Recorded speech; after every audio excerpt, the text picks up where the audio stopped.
Okay. This is the Town of Woodbridge Regular Board of Finance meeting for the month of February. It's February 16th, and our first item on the agenda is public comments. Are there any public comments? No? Okay. Then we will proceed to item 2, which is the Amity Regional School District budget. And with us tonight is Superintendent of Schools, Dr. Chip Dumais. Chip, the floor is yours. Thank you very much, sir. Thanks for having me. Always an important part of the process for us to have the opportunity to get out to the towns and have a discussion about the Amity budget. If I could encourage you for a second or two, or maybe the next 20 minutes, to not think about the governor's proposed budget. One of the things, in addition to working hard to prepare a responsible budget, our team is also working hard to interpret the possible outcomes associated with the governor's proposal. So a couple of them include how regional districts are affected by the allocation of funds. Some of the funds still exist, but the plan is not to send them to regions, but to send them to individual towns. So that would affect our revenue line and how the budget is finally presented. It wouldn't affect our expenditure line, but it would probably require some explanation for the townspeople when they see the allocations. So we always start with the mission statement: to enable every Amity student to become a lifelong learner and literate, caring, creative, and effective world citizen. The Amity Board of Education is made up of 13 members. It's the largest regional or municipal board in the state of Connecticut, with representatives from Orange, Bethany, and Woodbridge. And I'd like to thank Sheila McCrevin and Pat Cardoza for joining us tonight, representatives from Woodbridge. I also have with me Scott Cleary and Terry Loomis, the Director of Finance Administration and the Assistant Director of Finance Administration. I get to present, they get to crunch all the numbers. Okay. The Finance Committee, again unique to Amity, includes members from each of the 3-member towns' boards of finance. And Matt, of course, is a member of that, along with John Grabowski from Bethany and Joe Nuzzo from Orange. The board has had in the past 2 goals. The first 2, improve instruction and enhance the effective and efficient use of resources. The last one was added this year. We realize how important it is to address the social and emotional needs of kids, and so fostering a supportive climate for students and adults is an important addition to the list of goals for the district. The budget is developed in the context of these goals. At this point, we spend a little bit of time, and I'll reduce this. I'm trying to respect the time that's on the agenda. Amity does a great job. The kids, the community, the staff. News today, you're the first to hear it publicly. Amity Regional High School has 6 National Merit finalists. Wow. Not 2, not 4, but 6. So that's pretty incredible. 3 Regeneron Science Talent Search semifinalists. They did not advance to the finals. Regeneron is the new name for Intel. Still quite an achievement. Our kids compete in robotics, science, engineering, debate, geography, a whole number of different categories across the state. The Red, White, and Blue Civic Engagement Initiative is one for staff. Our staff was selected by the Connecticut Department of Education to participate in the development of a program to educate kids on the election. The last line on here, regional and national professional presentations. These are presentations that are done by our staff. This year we've sent 3 Amity staff members to national conferences to present. Some other elements. Instructional Rounds is not an award. Instructional Rounds is a practice. It's what we do to improve instruction, and that's getting teachers into teachers' classrooms with a specific protocol that helps to improve instruction. When we talk about the governor's proposed budget and the associated legislation that comes with a number of educational pieces, we have a number of staff members, including myself, that are active on the state level, whether it be through the Connecticut Association of Schools, CAS, or the Connecticut Association, of Public School Superintendents, CAPS. to try and modify legislation that will give schools flexibility in educating our students. When we talk about the DERG, we're talking about Demographic Reference Group, DERG, and Amity is compared to those other yellow districts, 19 other districts, 19 districts total, I should say, in the state of Connecticut. SAT scores remain high. This is you'll notice that the scores actually drop down to the 11 to 1200 mark. That's not because of a dramatic drop in scores. It's going from 2400 to 1600 for the score again, now that the state is administering the test. Amity is above average in the DERG. That's the only standardized state shared type of data that I put in the presentation regarding student testing. This is called STAR, and STAR, I'm going to lower this just a little bit if I can. STAR actually is a universal assessment. It tests math and English language arts, and it's administered to every student with the exception of seniors at this point. And the neat thing about it is that Woodbridge uses it, Bethany uses it, Orange uses it. So one of the challenges for kids is transitioning, whether it be from 6th to 7th grade, 8th to 9th grade, moving schools, moving districts. This is one of the tools that we use to better address individual student needs and minimize the impact of transitions. Athletics, I put 2 athletic slides in. We're very proud of the championships and the players of the year and the coaches of the year, but this is the thing that I think that we're most proud of this year. The Connecticut Interscholastic Athletic Conference awards schools the Michaels Achievement Cup based on their entire program.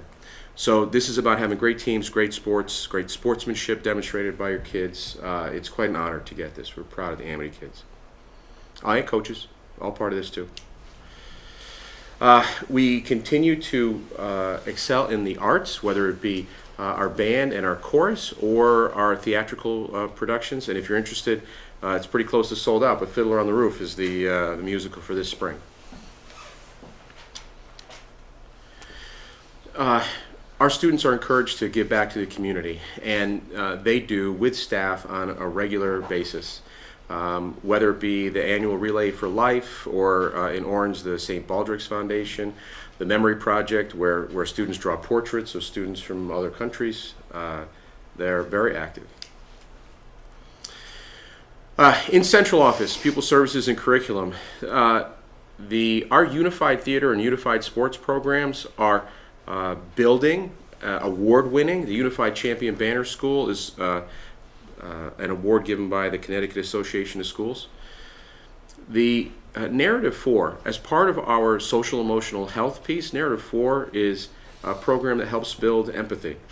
And when superintendents talk about their staff and professional development, most of them are talking about the teachers.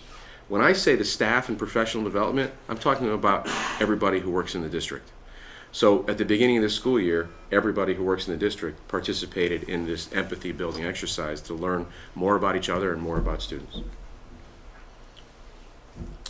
Parent University is one of the ways that we reach out to the community and try to share with families, parents, and students who have graduated different elements that we think are important in understanding school. The most recent one that we did, I believe, was on opioid abuse.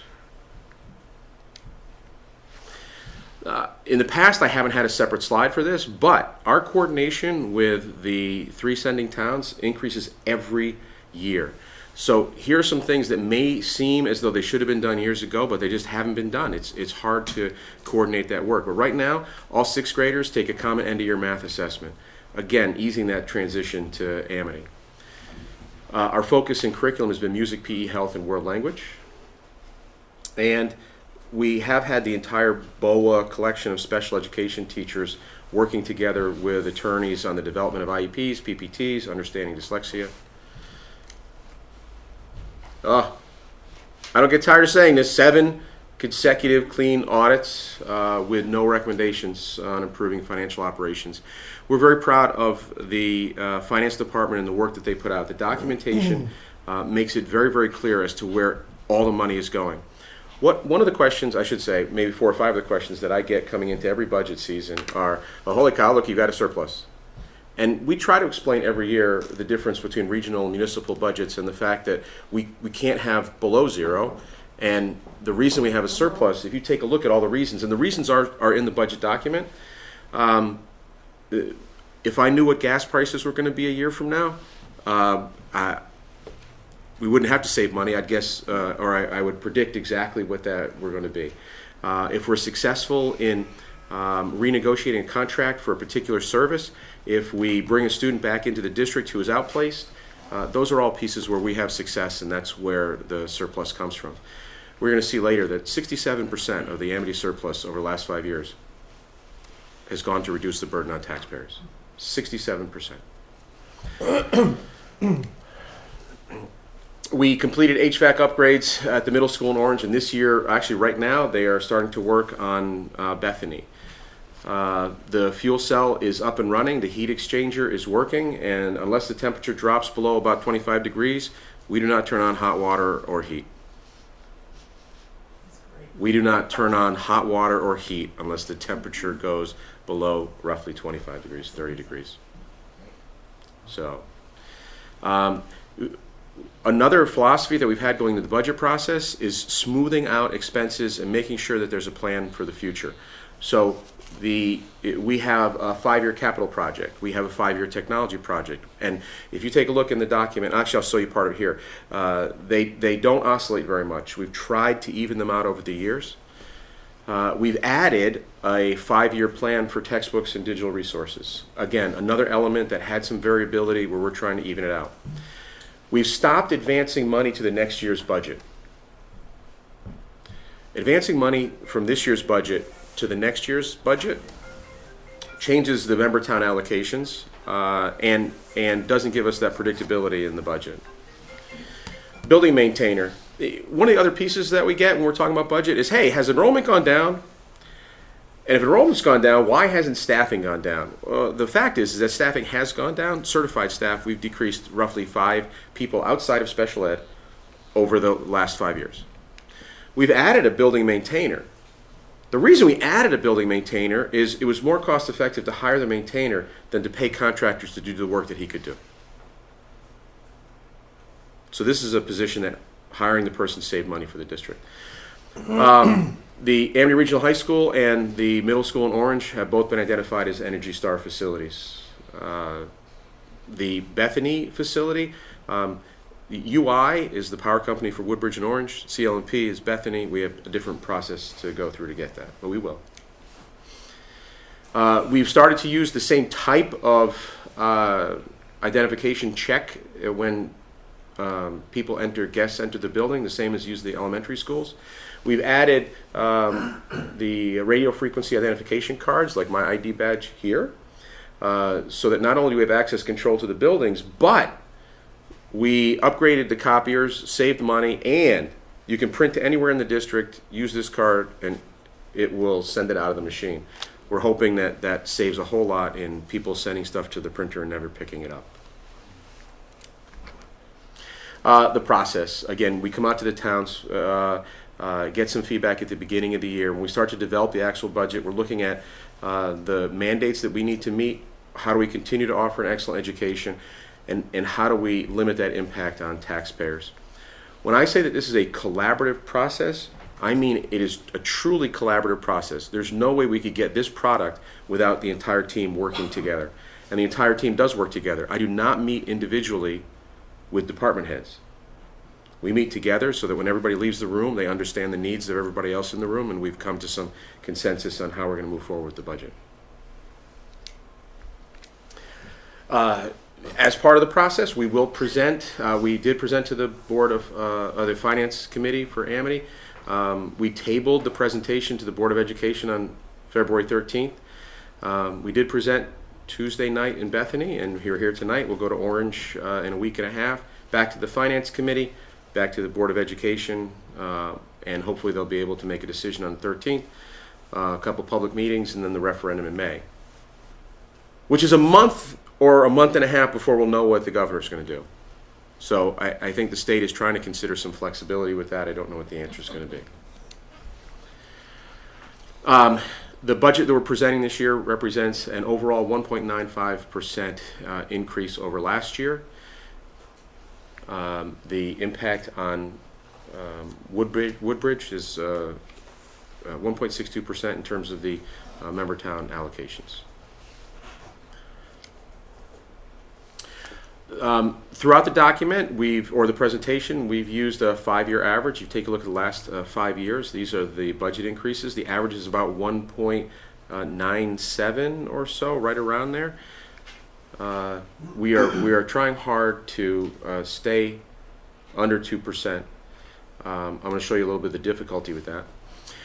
An area where we always would love to get feedback from the towns is how are we doing on our estimating what these expenses will be in the future.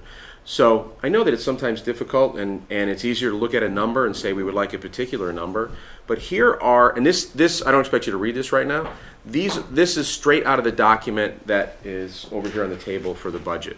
And it is the assumptions that we've made going into this process.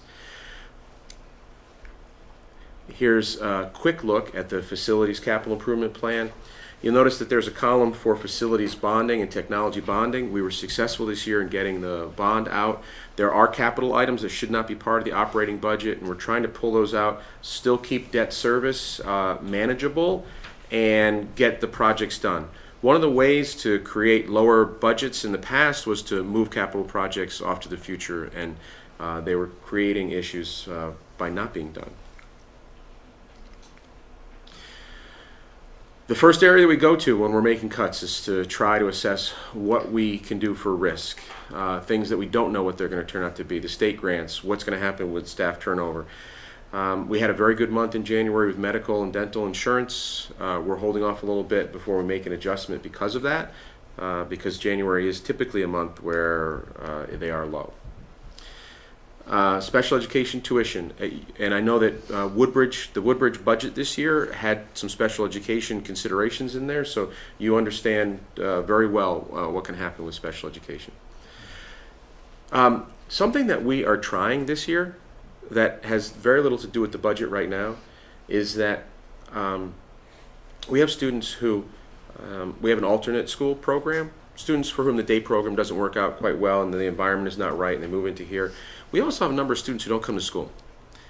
And so we've initiated a plan to start a student re-engagement program where we can bring kids back to school.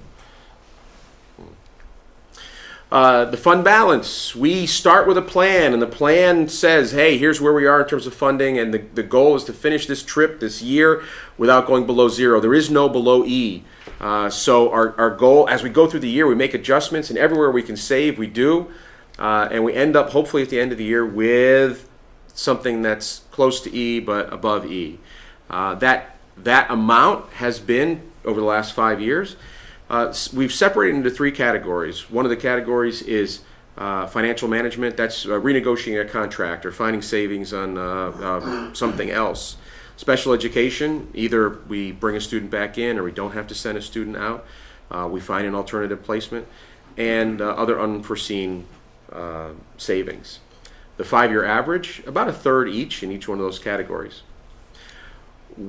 That represents that sliver of the overall budget, which over the 5-year average is 2.3%. What happens with it? What happens with it? It either goes to a major non-budgeted item, which is the light blue. It goes to the next budget, which is the gray, or it gets returned to the towns, which is the dark blue. And you'll notice that in the 2016 year, that was the first year where 0% was advanced to the next budget. What happens as far as the average? Here's the 5-year average. Over the last 5 years, 50% has gone directly back to the towns.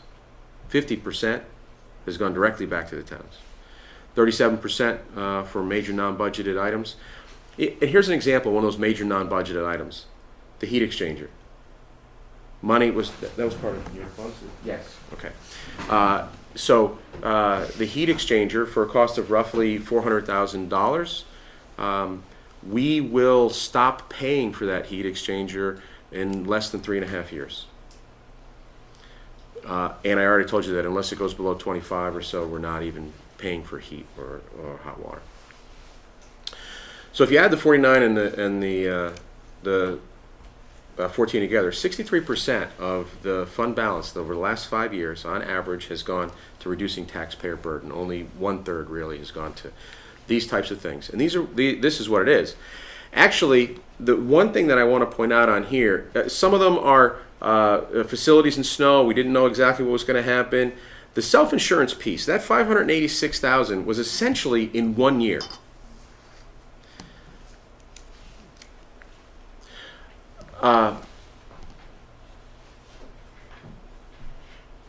Budget to budget, roughly 1.97% over the last 5 years. Sometimes comparisons are done and saying, hey, you know what? But you did have a surplus. So the budget to actual really is closer to 3.5% average in the last 5 years. I would argue that that's a bad representation, and this is probably a better one. Expenditures to expenditures, actual to actual, average over the last 5 years is less than our budget to budget.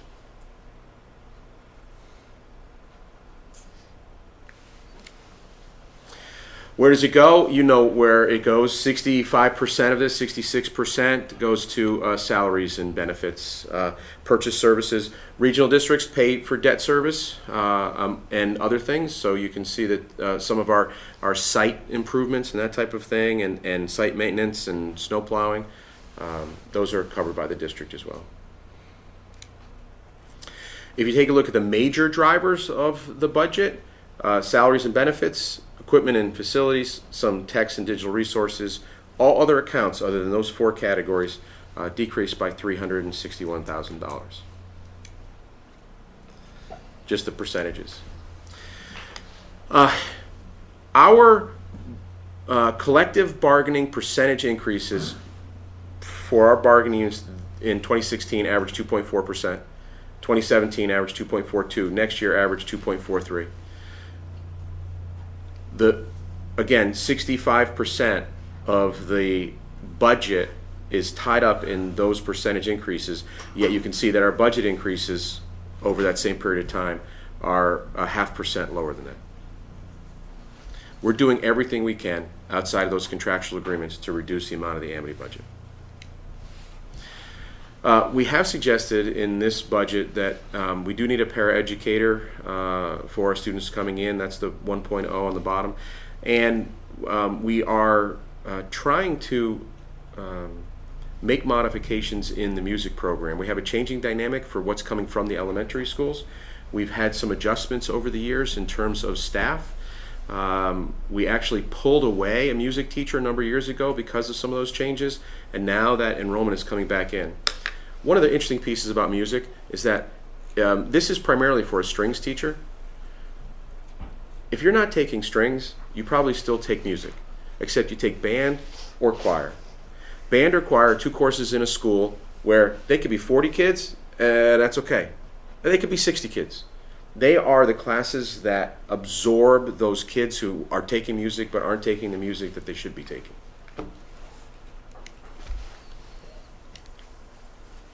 Over the last 5 years, a net decrease overall in staff, certified staff, of almost 3. If you pull out the special education requirement, you're looking at a decrease over the last 5 years of 4.3, just under 1 teacher per year with the change in enrollment. Speaking of changes in enrollment, and there's a lot of information on this graph, but if you look at the lines that extend the farthest to the right, that's this year. If you look at the lines that extend almost to the right, that's last year. So I've overlaid a number of enrollment projections. And you can see that the ones that extend the farthest to the right don't go down. They either stay flat or they're starting to trend up. The district population, and especially Woodbridge, is going up. The document that I shared in the fall with regards to rollover and attendance shows Woodbridge increasing a little bit in the allocations over the next 5 years. Actually, when I say a little bit, that's not so true for years 4 and 5. It's a lot then.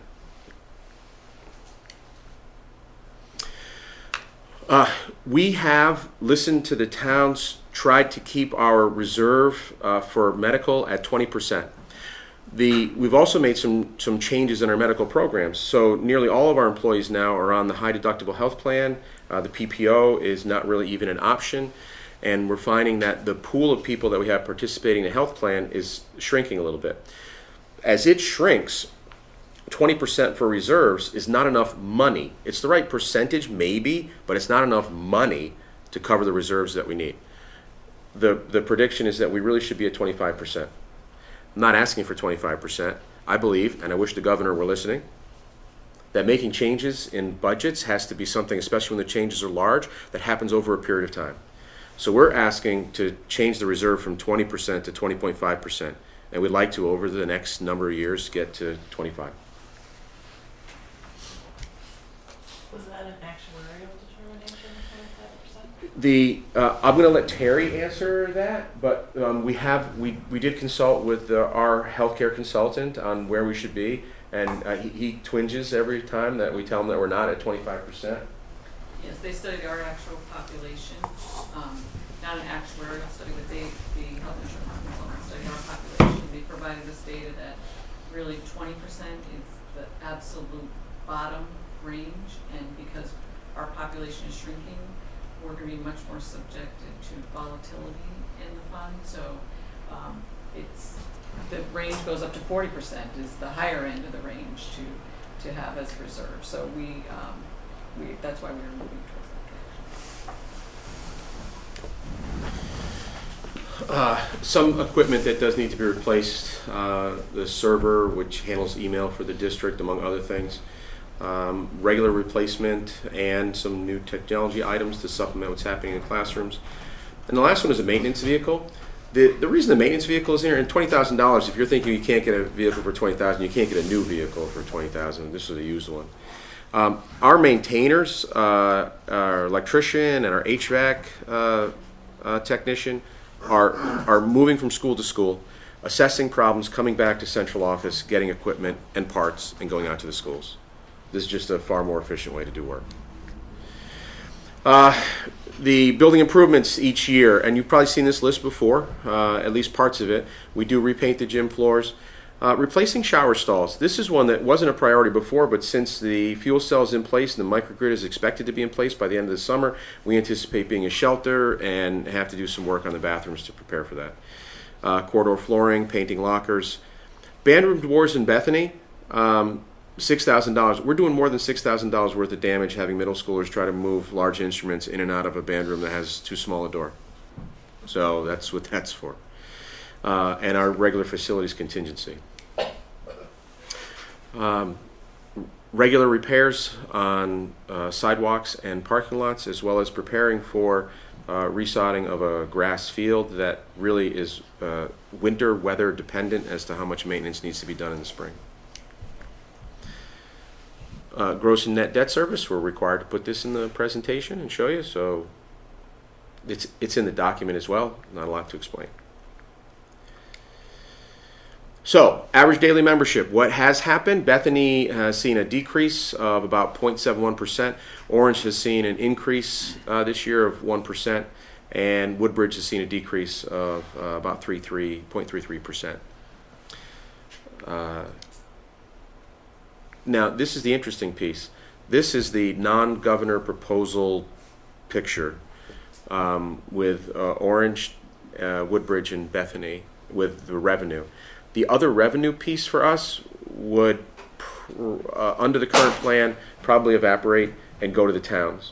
So in the allocations, that means that when that sliver comes out, the allocations from the towns increase. And I won't say artificially, but they increase temporarily because the money that would be for there would theoretically go to the town to be paid to the school. We'll have to see what happens. And what's that total amount, the other revenue? That total amount of the other revenue that we anticipate not getting from the state is roughly $1 million. Yes. So $300,000 would be the Woodbridge share of that. And this is the same slide I showed you already, as far as the allocations without the additional funding that would be lost from other revenue. So Woodbridge sees an overall increase in the budget of $232,000. Plus potentially another 3. plus potentially another 3. Thank you very much, Mr. Giuliani. Any questions, sir? Anybody have any questions? That was quick, so if you have Comments? questions, don't hesitate to send them along or send them with Matt. I want to ask about the resource officer. Yes, sir. It used to be in your operation budget years ago. It was taken out. And was there any reason why it was taken out of the operating budget? I've done a little investigation. I don't know that it was actually in the Never was? in the operating budget. I think that during the negotiations of putting a SRO in place, Yeah. it was something that the previous superintendent had fought to keep out of the budget, but I don't think that it ever was originally in the budget, and that would be something that. I have not ever seen that. Okay, so I have no knowledge of it ever being in the budget. It was. It was? Yeah, John took it out. John Brady took it out. I don't remember how many years prior to your coming on. It was a while ago. It was during a tough budget year, probably the one where it was a 3% increase. Yeah. And I remember his statement was something to the effect of, if I have to choose between an SRO and an educational program, the educational program will get it all the time. So he said, we're not paying for the SRO. And that's when Tony had to set up this situation To where build the 3 towns. we To built build the 3 towns and, yeah. Which it's worked as far as, basically it's worked. Orange has come through, Mhm. we've come through, Bethany hasn't. Right. So, Bethany has not come through. yeah. Well, they pay half of what Tony does. Right. I know. And that's not a tremendous amount of money, but I remember it was a discussion in Ed Shee, he said, we'll keep the SRO, Right. we'll pay the share. And the only reason I brought it up the last time is there was rumblings that Orange might start, and I've heard since then that Jim Zioli said no. They'll keep their end of the bargain up, so it's something we'll continue to look at. So. Okay. Anything else? I just want to bring up one thing, and this really doesn't have anything to do with CHIP necessarily, it doesn't have anything to do with the budget, but I've reported to this board, Ellen has reported to this board, Ellen has reported to the Board of Selectmen, that the Amity Board of Education has begun to look at the Finance Committee bylaw. And in watching some tapes of meetings, there are some who are just listening, and there are some who seem aggressive in drastically changing the Amity Finance Committee. I'm just saying this to you, Chip, so that you can be aware of it. I know Sandy will have something to say, because, Sandy, were you on the Board of Selectmen when this all happened, or the Board of Finance? Sandy's been a member of the Board of Selectmen and the Board of Finance. You recall? I was on the Board of Finance. Board at of that Finance, point. then, okay. And it's gotten to the point where they changed a word, but then there were some more. And I watched, like I said, I watched one meeting, and it seems like there's a couple of people on the board who are intent on major changes. And I would just like to say to you, and I'm glad Jamie's here. Jamie Sterling, by the way, just joined us. He's chair of the Finance Committee. That it would be a very, very, I don't know the right word, not a wise thing to do to drastically change the Finance Committee. 7 clean audits. Before we came on board, a mess. Those of us who were here, the stuff that went on there, and I was actively involved in uncovering a lot of the stuff that went on there with Lenny Bell. It was criminal what went on there. So we formed this Finance Committee. I honestly can't tell you that in the how many years it's been there that we've ever really had any major controversy. It's worked well. I know John Brady thought it was a great idea. I'm sure if we ask people who deal with finance, I'm sure Terry will tell you, I don't want to put words in her mouth, the Finance Committee has never given her any difficulty. It's just, I think it's a great plan where you have town representatives there, and our vote is strictly advisory. It's not that it's binding in any way.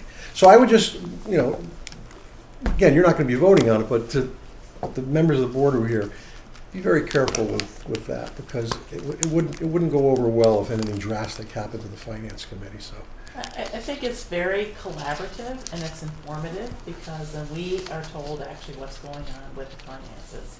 So we have a sense of trust, and there's a sense of transparency. And once you remove that dialogue, it doesn't exist anymore.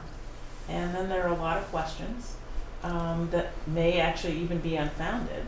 But it really has served a very important role, I think, for all 3 towns. Well, memories are very short because you forget about the weekly budget meetings, the weekly approvals, right. okay? that in order It to was a run the really bad district, it was done weekly, not monthly, it was done weekly, so. Yeah. And that board played a very, very important role in mentoring that through that whole process, so. I think it's My sense is that the Finance Committee and the Amity Board of Education highly value the principles that are embodied in the AFC. Just to bring this board up to date on the meeting, we met, the Finance Committee met Monday night, and we were supposed to vote and recommend to the full board the budget, but the general discussion was, how can you?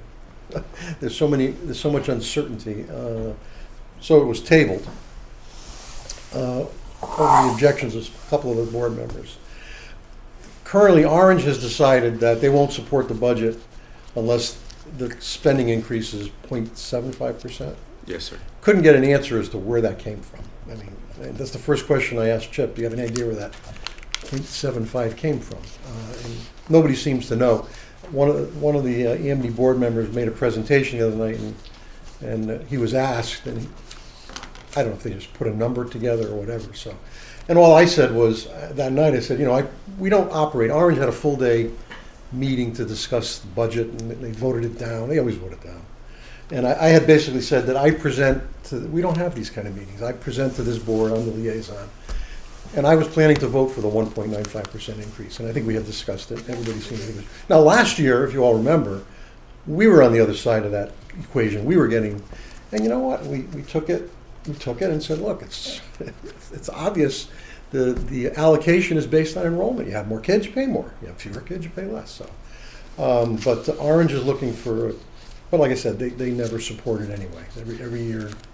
They vote against the budget. So, but that's where we're at as far as if the budget were just going to be presented the way it was presented tonight. But God only knows where we're headed with this thing. But I've talked to a few people, and the general consensus is there's no way the presentation that the governor or the allocation or whatever you want to call it, is going to end up that way. There's going to be drastic changes to it. When they do it, though, is going to be the question. I mean, I heard. I actually had a superintendent at schools, and I was doing his tax return. He said, "We're all pulling our hair out with this," and I said, "Well, Amity doesn't have that problem." So, but it is. It's going to be a. I don't know what's going to happen. I mean, this is uncharted territory. We've never.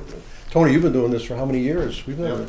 And Not this drastic. You're working right. You're working on our budget. Usually the changes are enough where we can make a reasonable guess. Yeah, not this time. Not this drastic. So one thing that wasn't necessarily clear to me is what will the debt service look like over the next 10 to 15 years? So in the document, So is that yeah, I think there is one there. So in the document, there is a plan for the debt service, and in general, what you see is we have some savings actually that we're realizing in the current year. We have some savings we're realizing next year. The following year, and if Terry's making faces behind me, it's because I'm 1 year off. She's not. No, we have a little bump out 1 year beyond now, and then it drops off. Unless you ask for more money. Which is part of the plan, but Yeah. it's not part of the plan Right. until 1920 or so, or something Okay. like that. Yeah. Okay. Anything else? Okay, thank you Good. very much. I truly appreciate the opportunity and welcome any feedback that you have. We try really hard to incorporate that feedback into the planning process and make sure that it's represented when we show you what the budget looks like. So, thank you. Thank you. Thank you. Thanks, Chip. Okay, Administrative Officer, Tony? Yes. Recognition time. Our through January 2017, we have a surplus about $265,000 for the end of the year. That brings our fund balance above 10% of our annual expenditures. A couple of highlights for you. We've gone through these before. Interest income is doing very well and will generate a decent surplus for us this year. Also with We received a slight cut in our ECS grant this year of $68,000. That's a major driver in our deficit for our governmental revenues. We have some on the expenditure side, and we have a surplus because of the sale of our golf equipment. On our expenditure side, we have some vacant positions we haven't filled. One is in the assessor's office, which is still vacant, probably generated roughly $10,000 in savings. Parks Department was a foreman position eliminated, and so it's a $30,000 savings there. Debt service has a surplus of about $120,000. That's the timing of the remaining debt on the Beecher School project.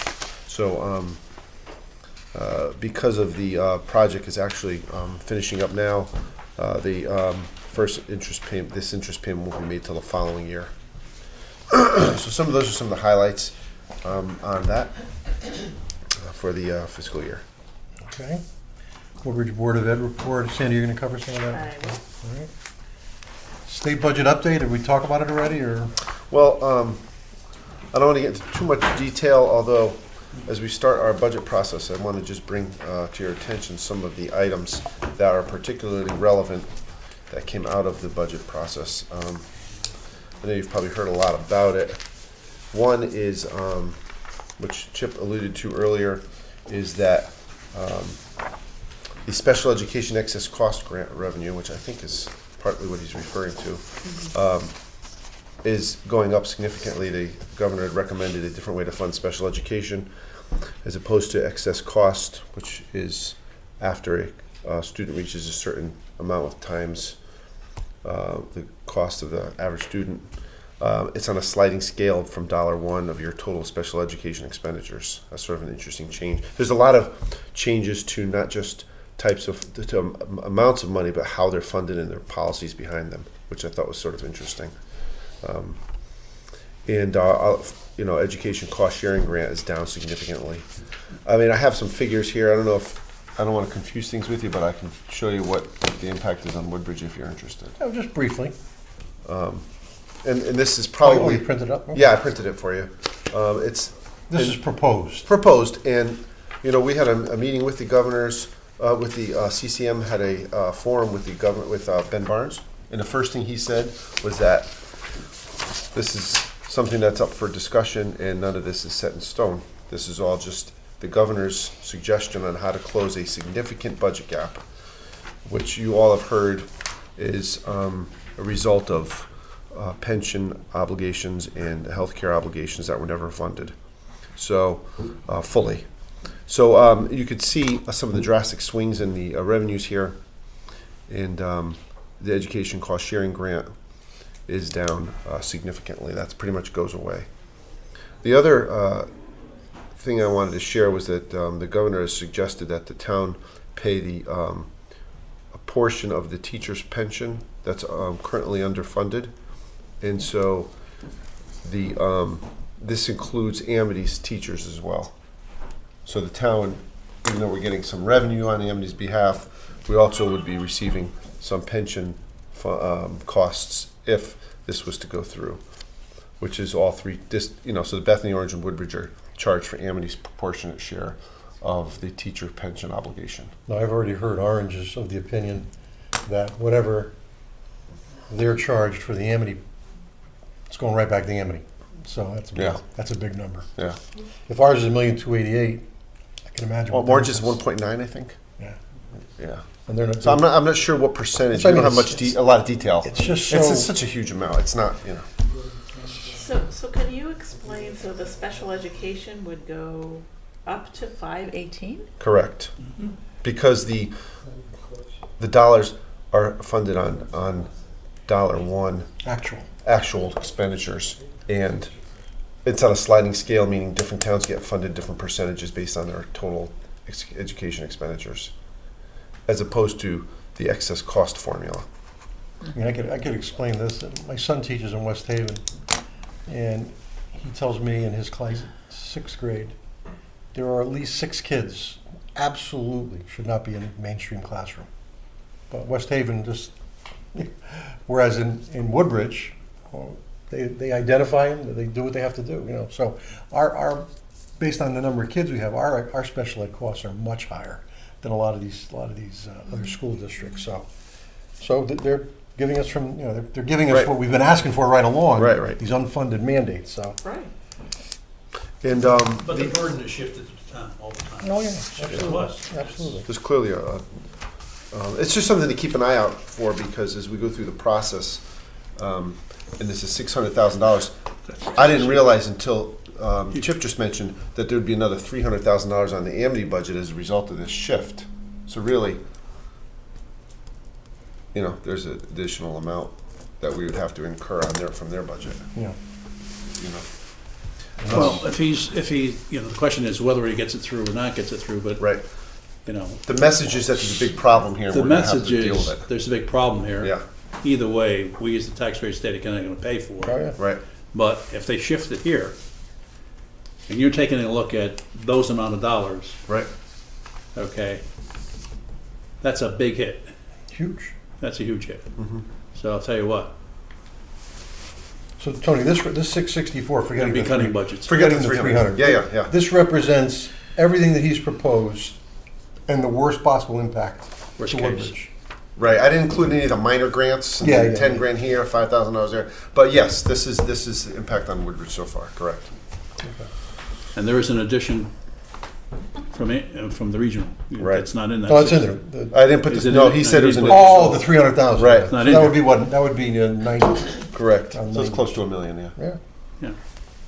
So, Because there's revenue in here But I that get- they're losing. Unless what I'm hearing from people is that there's no, well, it's not going to go through. But they're just not going to say, "Oh yes, Governor Malloy, whatever you say." It's not happening. It is not happening. Right. Yeah, we haven't heard the Republican response yet. Right. With an election coming up, it's going to be nasty, I'm sure. And the issue, as Chip indicated, is that we probably will not know I know. or have any clue what is going to happen until well after our town meeting is finished. Yeah. That's a big problem. Big, Yeah. big. I forgot I was going to print it. Something about you can send out a supplemental bill or something. If We you- had to Yeah. do that year of the Amity deficit. Right. We had to send out a second tax bill. Who knows? Who knows what's going to happen? Okay. Any other questions for Tony? Any good news? There was a cut. There was some mandate relief, and you probably read all about that. That there was suggested also. No. The other Can interest. you explain it? Oh, sure. Yeah. The governor also suggested that they raise the prevailing wage amounts to for construction, which haven't been raised in 20 years or something. Really? Yeah, Wow. because it's currently $100,000 for renovation and $400,000 for new construction. You have to pay prevailing wage anything above those amounts. No, and those were done I think 20, 30 years ago. So he suggested raising them to $1 million, I think. There was also a last year, which was adopted, is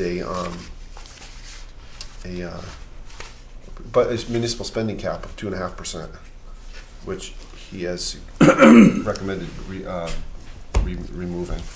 So otherwise we'd have a spending cap of 2.5%. Anything else? Nope, that's it. Approval of minutes. We have before us the minutes of our monthly meeting, January 19th. I'll move acceptance of the minutes of the January 19th Second. meeting as presented. Second. Are there any corrections, adjustments? No? Okay. Hearing none. All those in favor? Aye. Aye. Opposed? Okay. Liaison reports. Okay. Nothing other than what I reported about Amity. It was, we did not make a recommendation to the board, and I guess the board also didn't do anything, right? I would though, again say that I'm a little concerned about the finance committee, because there are a couple of members who are aggressively talking about it, and I'll keep you posted, and we have a good advocate on there for us. She's sitting in the audience, who is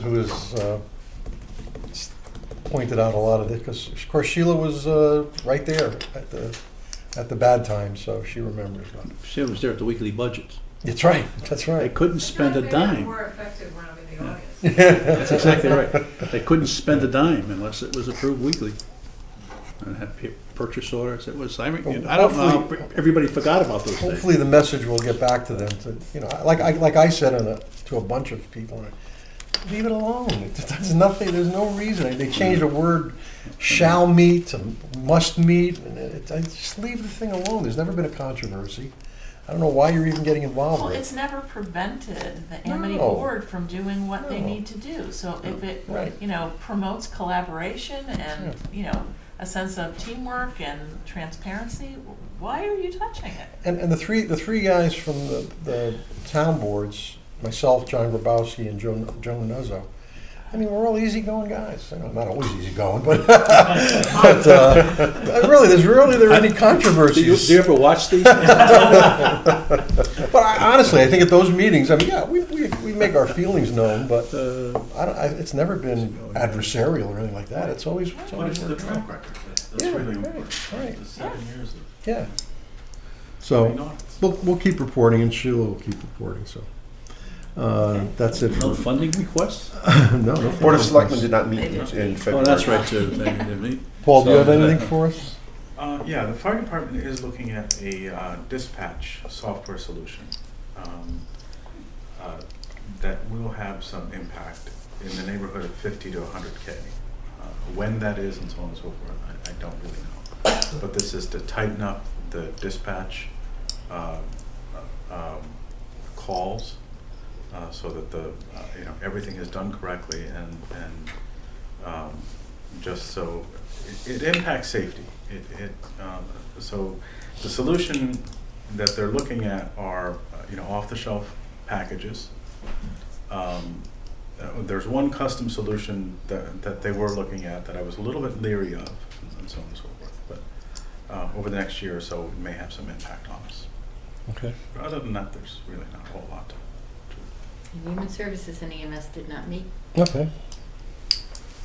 Mr. Esposito? I met, they were in the executive session because they were interviewing potential officers for employment. Okay. No, that was it. That's Okay. my problem. It's all private. Sandy? The Library Commission met on Monday. I was not able to go because they shifted the time to be the same as the Finance Committee for Board of Ed. But they take, Tom Chernow takes great minutes, and there are just a few things of interest. The Friends of the Library actually donated $7,000 to the library in January, which is really great. So they are alive and well, and their Friends of the Library bookstore and activities are doing terrific. And the community really enjoys them. They are actually installing LED lighting at the library, and they are anticipating that once that is complete, that they may be able to save up to $9,000 in annual electricity savings. Yeah, we have grant money to do that. Okay, great. Yeah. And the last thing is their book return amnesty program extends through the end of this week. And you get a $1 reduction in your existing fines for each non-perishable food donation item that you bring in. So I encourage everyone who has fines, bring in some food for fines. Food for fines? Food for fines. That's very good.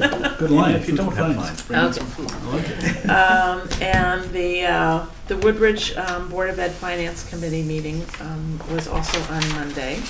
And although, and you'll see that in your packet, they have basically just a $17,000 gap at this point. It was brought to our attention that there are some new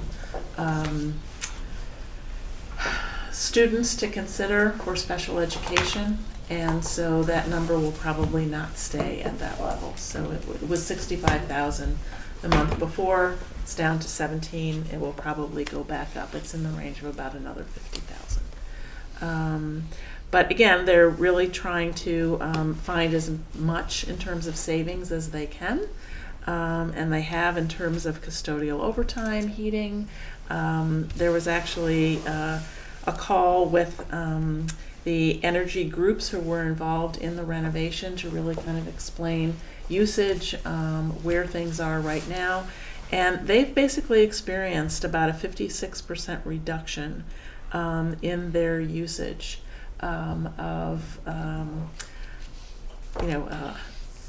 products that are used to provide heat and cooling. So even though they are air conditioned now, it's about a $212,000 savings on an annual basis. So they're quite pleased in terms of the impact of that.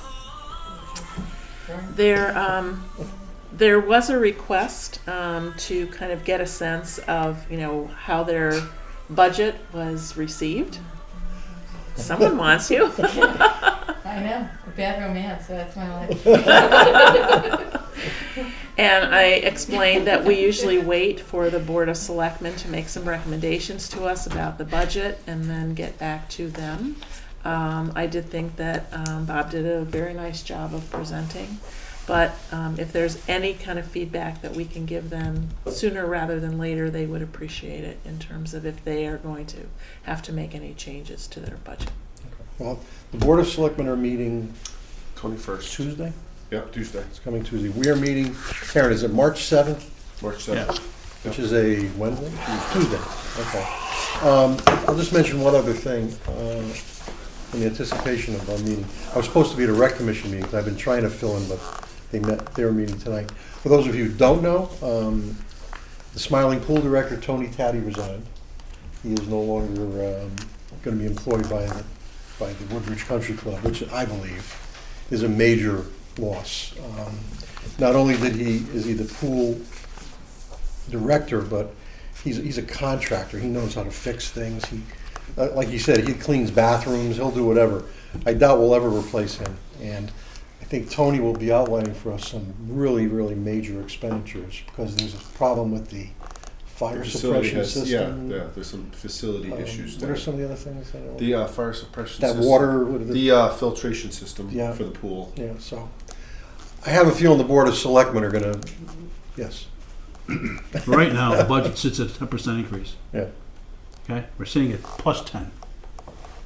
And that's without some of these things. Yeah. Right? Oh yeah. No, we're going to be. Yeah, but most of that relates to capital budget. You know what it relates to? It relates to spending money. That's what it That relates is to. true. That's true. Relates But to again, the spending money. Board of Selectmen will be discussing it. I don't know what. We'll discuss it on the 22nd, and then should they have, there'll be some funding requests, which, should they vote positively, will be at your meeting. Probably on my guess would be on the 7th, Yeah. because they're somewhat timely. Yeah. So maybe we'll do them before the budget meeting on the 7th, if that's all right. I know. I Okay. spoke to Ellen on a conference call yesterday from California. And she's concerned too about him leaving. He really is the driving force behind the success of that operation. And so we'll see. I mean, it's still up in the air. Some people say close it. Some people. It's not going to last forever. That's for sure. I mean, it's not going to be a forever type of a thing. So. Well, I think for some of these budgets, the people think those budgets aren't going to cut would be naive. Oh yeah. Right. We've got to get this thing down. So I mean, if they're waiting for us to tell them, you know what? They should be looking. Yeah. Now Tony, you They put should be together a looking. preliminary budget of your own, incorporating all these numbers for the state. Right. Right. So we'll be Right. hearing about that. You will. Well, the Board of Selectmen get the first crack at it. Right. And then we'll be talking about it on March 7th, so, okay? I don't think there's anything else, so motion to adjourn, Second. all those in favor? Uh, Aye. See you on the 7th, please come.